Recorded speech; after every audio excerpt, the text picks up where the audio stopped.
Move now into the aliveness of your being, into the realization that you have always been alive.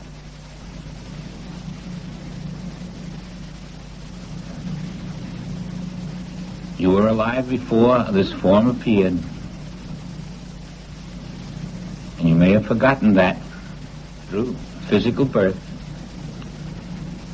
You were alive before there was an Atlantis or a Lemuria, or a Hyperborea, or a star in the sky. You were alive before the sun appeared to warm and light this earth. You were alive before there were planets, before there was a physical universe, and that which was alive then and yesterday and today will be alive tomorrow and long after the world is no more. If you can believe that and trust it,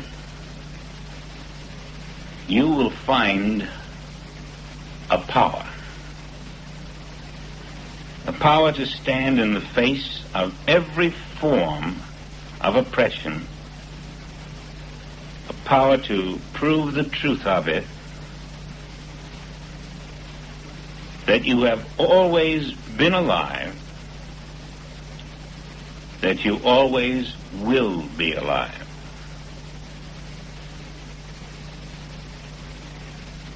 And you are stepping back now from that which seems to have the capacity only to die, and rejecting it as your reality.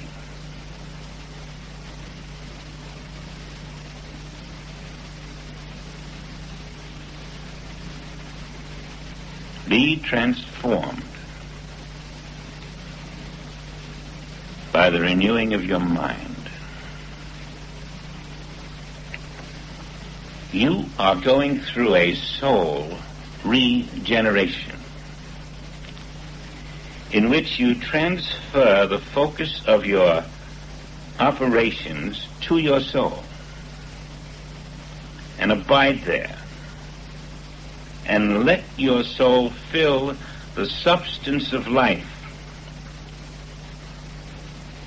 where the shadows appear everywhere, instinctively, instantaneously, and before the shadows even come into view. Fill your universe with the life of God.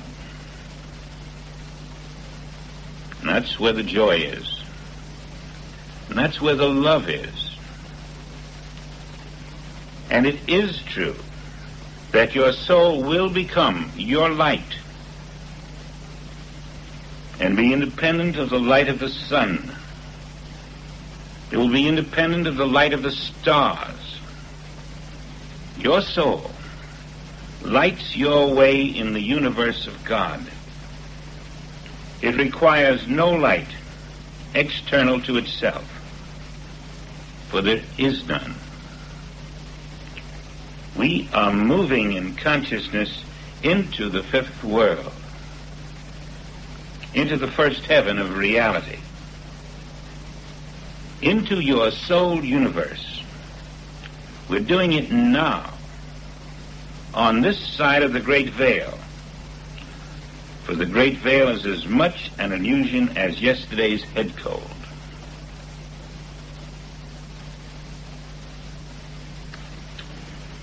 The earth is the Lord's.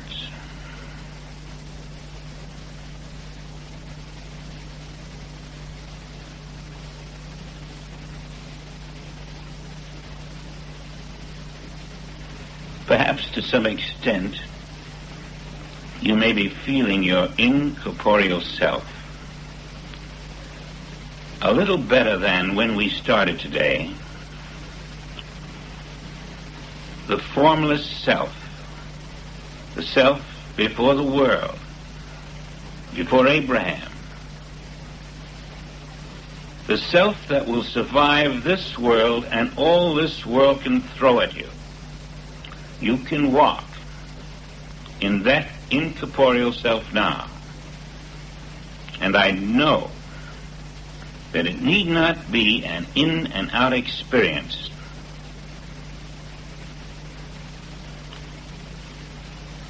As it stabilizes and you feel the security of your divine presence, you will know that you have passed the power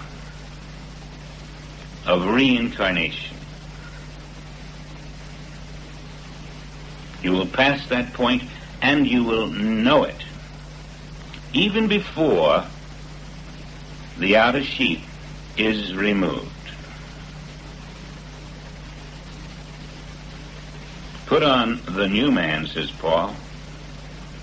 Put on the garment of immortality. Put on the man who is conceived in the image and likeness of his Creator. Not the old man. Not that sense of us which walks in the shadow of our soul. This should be more and more becoming reality, not words. It should tingle with awareness. It should have the weight of reality, the substance of reality, the power of reality, the assurance of reality. You are one with God forever. Do not step into another self that is not.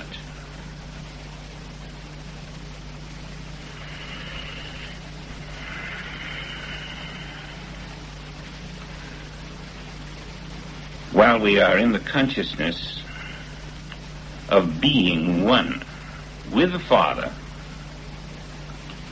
in the one invisible self, let us talk to each other silently. Talk to someone you know, silently. Not with your mouth, not with your mind. Make an effort. Strive to talk with your soul. See what happens.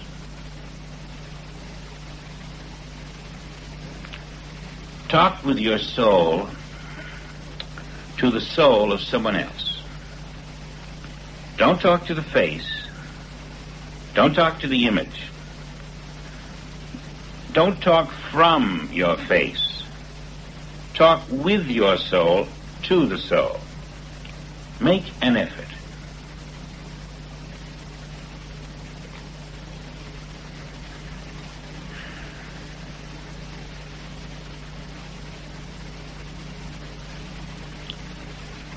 Talk across the centuries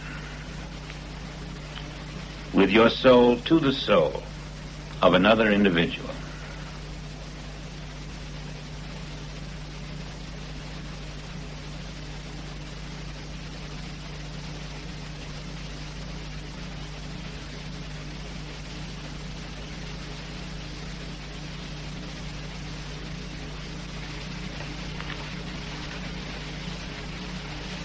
Until you can feel the nowness and the here-ness of all that seems to have been in the past.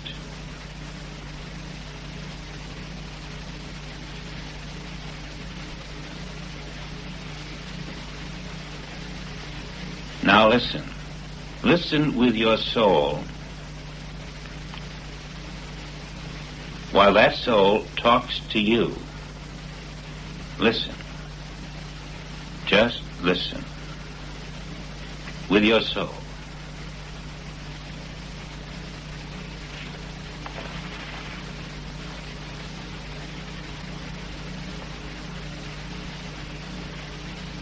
Now listen to the soul of God. With your soul.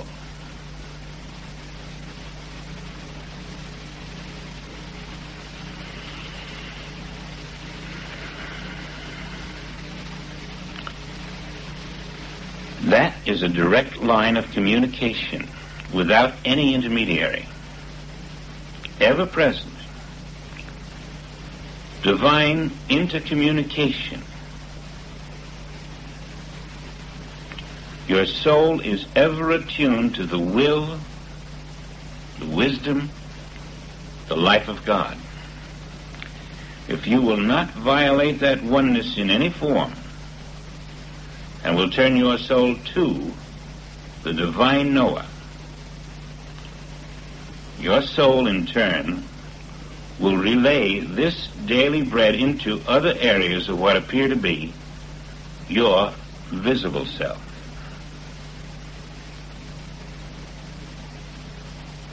And this bread will distribute itself divinely into all areas of your life, giving them all a divine transfusion.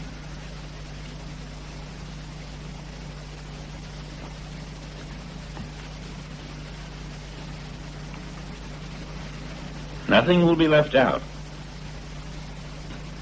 Not even the smallest leaf under all the leaves of a giant tree. Each will receive from within. Though the sun doesn't reach this particular leaf, it receives from the tree itself. And so with you, all the so-called outer will receive from the sun of your own soul. If your soul is turned upward, receptive in oneness to your own divine nature, which is God. The chain of command is from your own divinity, through Christ, through spirit, through soul, through mind, into the appearance called world. Soul is the cosmic transformer, the cosmic link between the world that is not and the world that is.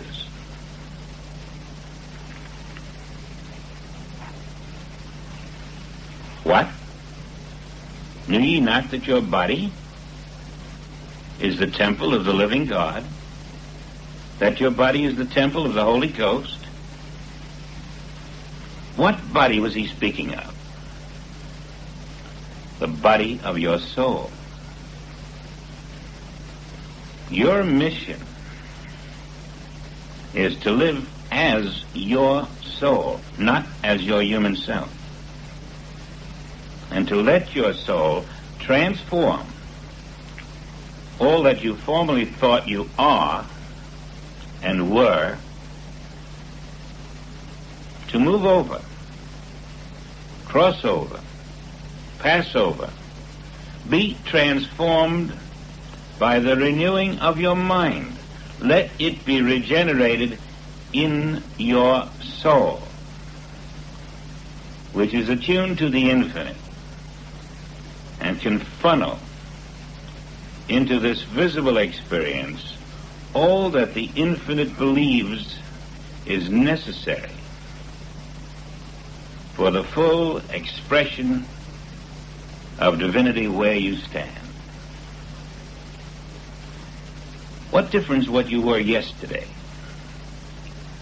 What you are is what counts.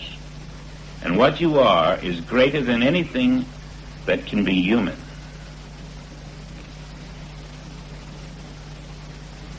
We should know so much truth within ourselves that someone ought to be able to touch the hem of our robe and receive that divine outpouring whenever they reach out to make the contact. We should be aflame with an invisible truth. Not to change anyone, simply to be there when they need you, whenever they reach out. For knowing the soul of God as the one infinite soul of all is the nature of soul awareness.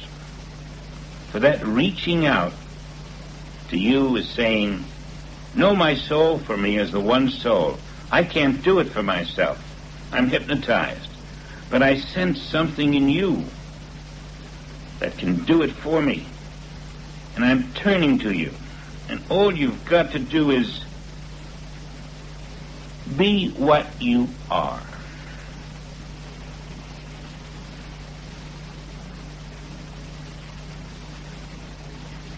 Now let's review. The self that was born is not you. It is not the self that was never born. The self that always has been. The self which is divine substance, divine being, divine Christ, divine spirit, divine soul. All this is one self now, and that is yourself. It has always been, it always will be. You live in it by living in your soul. You can do it no other way. You can't jump up to Christhood. You can't live in Christhood through your human mind. You can't even have the mind that was in Christ Jesus until you live in your soul, until you identify as a living soul, and daily make your soul your daily bread until you are soul conscious. And then the weeds will not appear to you the same as the flowers. Then you can discriminate between the shadow and the real substance. Then you will refuse to walk in the shadow, but always will walk in the substance itself. You will sow with your soul to the presence of invisible spirit. You will not sow to the shadow called flesh. And you will find in this substance all the joy and all the fulfillment that you have been missing in the non-substance that you have been satisfied with in this world of human shadows.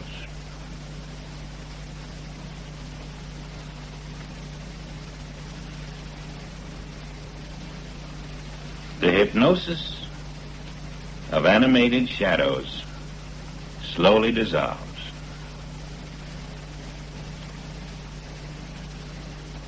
In your soul you are living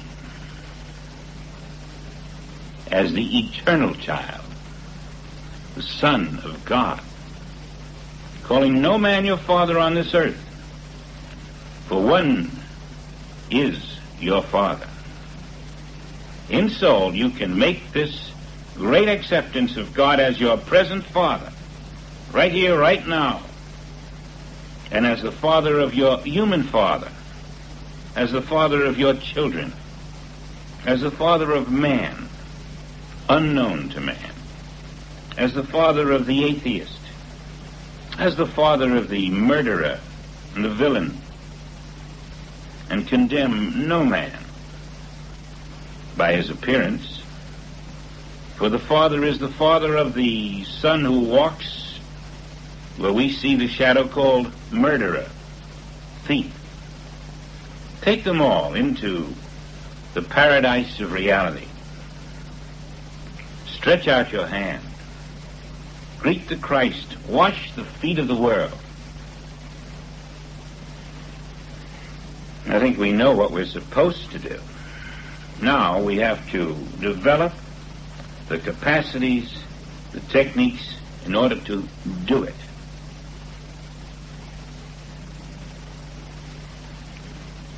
In order to go in and come out no more.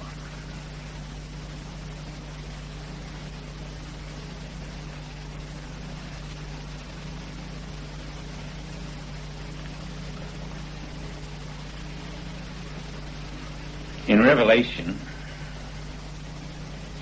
an angel said, "He that overcometh will I make a pillar in the temple of the Lord, and he will go out no more." This was the esoteric code for the end of reincarnation for that individual. He will go out no more into mortality. Now, if you didn't feel before that you had the weapons of transition, you may decide that you're very close to having them now. And getting still closer. Because in soul awareness, nothing of the Father can be denied to you. Remember that. Son, all that I have is thine. My fullness is pouring through the soul of you. Open your soul. Turn it toward your Father instead of toward the world. Look up into your soul always, and your conversation will be in heaven. But the moment you turn back, you become a human pillar of salt who walks as an image, a shadow, and now honors all the other shadows, accepting all of them, all their grievances, all their disturbances, all their anxieties, and thereby accepting the false creature, which is not the creation of your Father. Your never-born self, my never-born self, are the same never-born self. Your Christhood and my Christhood are the same Christhood. You may look like a woman, I may look like a man.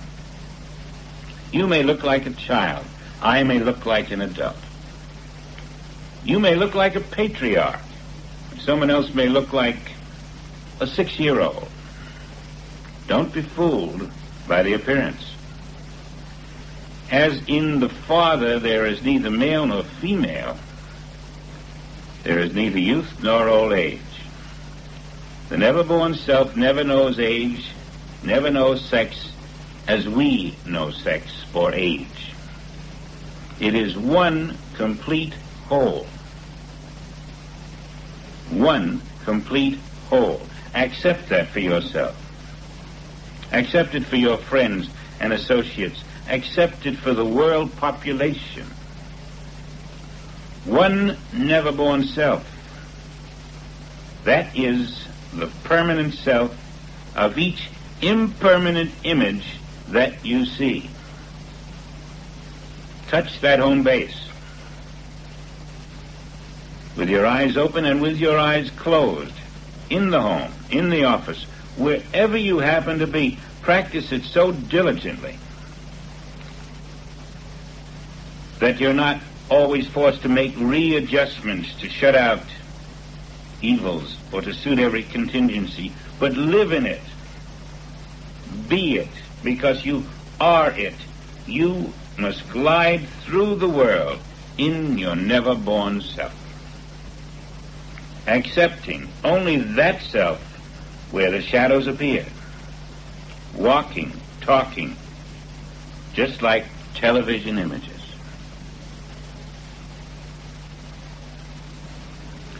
Your job is to remember the only self that is always alive, is your never-born self. And if you find yourself slipping into the thought that you must be concerned about something that threatens your survival, or your comfort, or your safety, try to remember you're being lured into the self that is not, into the mind that is not, into the life that is not, into the creature. But get this. This is the way in which your Father calls each soul home into oneness. The intentional changes of the universe around you place before you all those things that are so good and pleasurable, as well as those that are so seemingly bad and painful. All equal temptations in order to make you stop, awake, and realize your need for soul existence. Ultimately, this world will force you, if you are alert, into transcending the world by soul existence. And so you lay down your human sense of life for soul existence. You give up the good as well as the bad. In your inner acceptance, knowing that the perfect is always present, you pass over to soul existence here and now. And then all the challenges in the world are seen to be your earth initiation. Not the earth initiation of this human self. No. It's the initiation for your soul. Your human self and my human self and their human selves out there are all initiations for our soul. We must overcome these human initiations.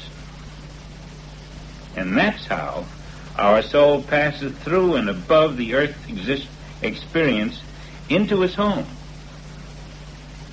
its own heaven, soul heaven, which will be the result of your transition in consciousness. I hope you have the divine plan now understood, accepted, and that you feel your capacity to move in that direction, because that's the direction we're going to go during the next 5 or 6 classes. And hopefully, every single human day that we spend upon this earth, until the idea of human days doesn't even taste good to us. We can no longer accept it in consciousness.